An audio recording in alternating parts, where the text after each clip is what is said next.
Welcome! The purpose of this presentation is to provide an overview of how student growth will be used in the calculations to determine teacher TIA eligibility for designation and additional financial compensation through the state's Teacher Incentive Allotment program, known as TIA. The Teacher Incentive Allotment requires the inclusion of a student growth measure because it provides a richer, more comprehensive picture of student learning. The student growth measure indicates the progress of a student over time. The student growth section of Edgewood ISD's Teacher Incentive Allotment will measure growth for pre-K through 12th grade students in both reading and math. Different instruments will be used to measure growth depending upon the grade level.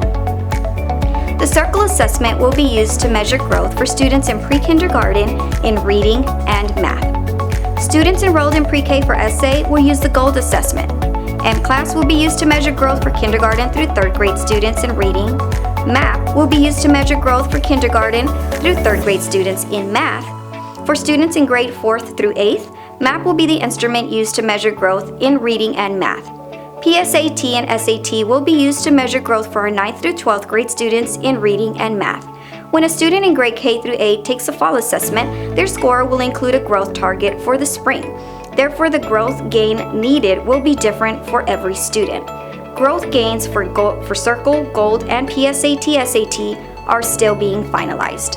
The student growth performance will be associated with the teacher and calculated at the teacher level for reading and math for all students that were enrolled in that teacher's class as of the TSDA/DS PEIMS October snapshot date of the current year and participated in the fall and spring assessment for pre-K through 8th graders and for 9th through 12th graders who took the assessment the prior year and current year. In order for teachers to receive a student growth measure, there must be at least 15 unique student growth records across assigned students and content areas.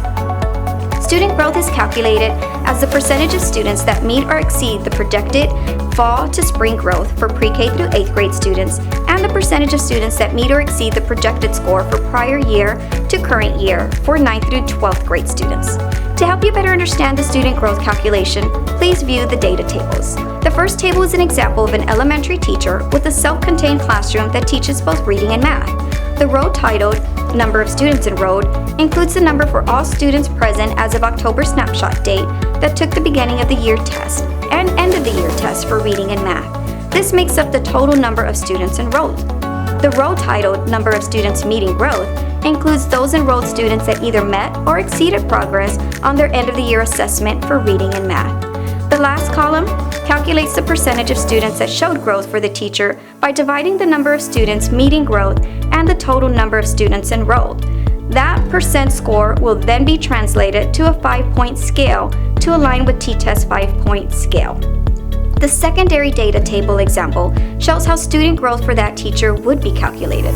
All students who are present as of snapshot and took a prior year assessment and current year assessment will be the number in the denominator for that ELAR or math teacher. These students who met the math growth will be the numerator and then follow the same calculation for obtaining a percentage. I will now provide an explanation of the 5-point scale. T-Test has 5 proficiency ranges: distinguished, accomplished, proficient, developing, and needs improvement. That student growth percent score for teachers that will be translated to a 5-point scale score will align with the T-Test 5-point scale. The 5-point scale score is called the Composite score translation.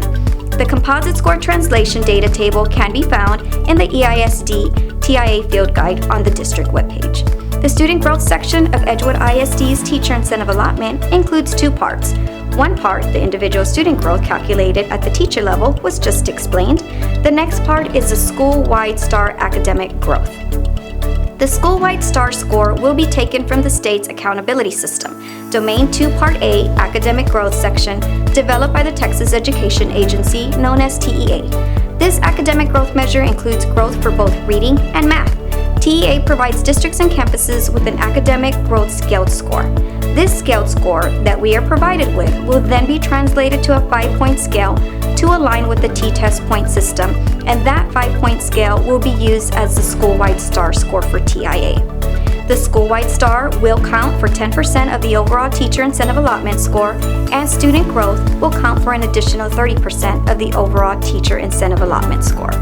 TEA has established minimum performance standards in order to be eligible for TIA designation for T-tests and student growth outcomes. At least 55% of students meeting enrollment criteria must meet growth expectations in order for a teacher to possibly earn a recognized TIA designation, at least 60% to possibly earn an exemplary TIA designation, and at least 70% in order for a teacher to possibly earn a master TIA designation. You have just heard about student growth and the grades and content areas that will be included in the first year of the TIA program.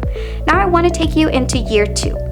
In year 2, we will expand our Edgewood ISD Teacher Incentive Program to include teachers not in year 1, which are all teachers that do not instruct our K-12 in reading and math, such as our fine arts teachers, science and social studies teachers, 18+ program teachers, etc.